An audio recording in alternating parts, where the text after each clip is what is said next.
പുതിയൊരു വീഡിയോയിലേക്ക് എല്ലാവർക്കും വീണ്ടും സ്വാഗതം. വീട്ടുമുറ്റത്തെ ഗാർഡനിൽ എന്നും നിറയെ പൂക്കൾ കൊണ്ട് നിറയുവാനായി നിങ്ങൾ ആഗ്രഹിക്കുന്നുണ്ടോ? അങ്ങനെയാണെങ്കിൽ ഒരു സീസൺ പോലും വകവെക്കാതെ റെഗുലറായി പൂക്കൾ തരുന്ന കുറച്ച് ചെടികളെ ഞാനിന്ന് പരിചയപ്പെടുത്തി തരാം. വീഡിയോയിലേക്ക് പോകുന്നതിന് മുമ്പ് ചാനൽ സബ്സ്ക്രൈബ് ചെയ്യാതെ കാണുന്നവരാണെങ്കിൽ ഒന്ന് സബ്സ്ക്രൈബ് ചെയ്യണേ. ലൈക്ക് ഹൈപ്പ് കൂടി മറക്കണ്ട. നമ്മുടെ ലിസ്റ്റിൽ വരുന്ന ആദ്യത്തെ ചെടി എന്ന് പറയുന്നത് ഈ വീഡിയോയിൽ കാണുന്ന ഗ്രൗണ്ട് വിൻകാസ് തന്നെയാണ്. ഇപ്പോൾ ഒത്തിരി കളേഴ്സിൽ ഈ ചെടി അവൈലബിൾ ആണ്. എന്തായാലും എൻ്റെ കയ്യിൽ ഒരു 5-6 വെറൈറ്റീസ് ഉണ്ട്.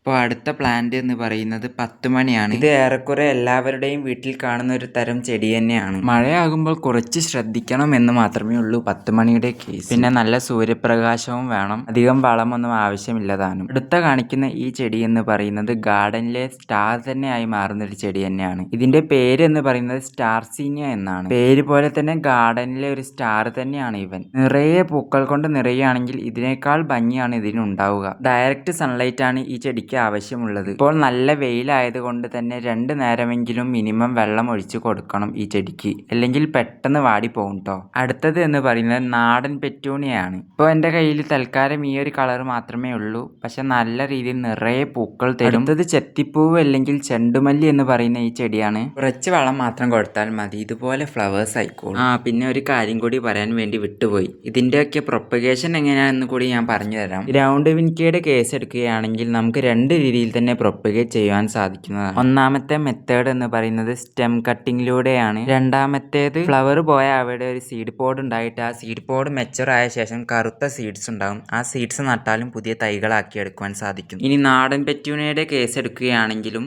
സീഡ് നട്ടാൽ ഇതിന്റെ ചെറിയ സ്റ്റെം നട്ടാലും പുതിയ തൈകളാക്കി എടുക്കുവാൻ സാധിക്കുന്നതാണ്. ചെണ്ടുമല്ലിയുടെ കേസ് എടുക്കുകയാണെങ്കിൽ ഇതിൽ ഫ്ലവർ ഉണ്ടായ ശേഷം ആ ഫ്ലവർ ഉണങ്ങിയ ശേഷം സീഡ് ഉണ്ടാകും. ആ സീഡ് നട്ടാൽ പുതിയ തൈ ആക്കി എടുക്കും. സ്റ്റാർസീനിയയെ കുറിച്ച് പറയാൻ വേണ്ടി വിട്ടുപോയതല്ല. സ്റ്റാർസീനിയയുടെ ഒരു ചെറിയ സ്റ്റെം മാത്രം മതി വേര് പിടിച്ച് കിട്ടുവാനായിട്ട്. പിന്നെ സ്റ്റാർസീനിയ എന്ന് പറയുന്നത് വളരെ നല്ല സെൻസിറ്റീവ് ആയൊരു ചെടിയാണ്. അതുകൊണ്ട് തന്നെ മണ്ണ് പെട്ടെന്ന് ഡ്രൈ ആയാൽ പെട്ടെന്ന് തന്നെ വെള്ളം ഒഴിക്കണം, ഇല്ലെങ്കിൽ പെട്ടെന്ന് ഉണങ്ങി പോകും കേട്ടോ. അപ്പോൾ ഞാൻ ഇത്രയും നേരം പറഞ്ഞ ഈ ചെടികളിൽ വെച്ച് നിങ്ങളുടെ വീട്ടിൽ ഏതെല്ലാം ചെടികൾ ഉണ്ടെന്ന് താഴെ കമന്റ് ബോക്സിൽ അറിയിക്കണം. ഗാർഡനിങ്ങിൽ ബിഗിനേഴ്സ് ആണെങ്കിൽ ഈ വീഡിയോയിൽ പറഞ്ഞ ചെടികളെല്ലാം ബെസ്റ്റ് ഓപ്ഷൻ തന്നെയാണ്. ഈ പറഞ്ഞ ചെടികളിൽ വെച്ച് അധികം ആരുടെയും വീടുകളിൽ കാണാത്തൊരു ടൈപ്പ് ചെടി തന്നെയാണ് ഈ സ്റ്റാർസീന എന്ന് പറയുന്നത്. അപ്പോൾ ഈ സ്റ്റാർസീന എന്ന് പറഞ്ഞ ചെടി ആർക്കെങ്കിലും ആവശ്യമുണ്ടെങ്കിൽ ത്രേസി ആൻറ്റിയെ കോൺടാക്ട് ചെയ്താൽ മതി കേട്ടോ. എറണാകുളം ജില്ലയിലാണ് പ്ലേസ് വരുന്നത്. അപ്പോൾ ഈ വീഡിയോയിൽ കാണിച്ച ചെടികളെല്ലാം എന്തായാലും നട്ട് നോക്കേണ്ട ചെടികൾ തന്നെയാണ് കേട്ടോ. നിങ്ങളുടെ ഹോം ഗാർഡനും ഇതുപോലെ മനോഹരമാക്കുവാൻ ഈ ചെടികളെ കൊണ്ട് സാധിക്കട്ടെ.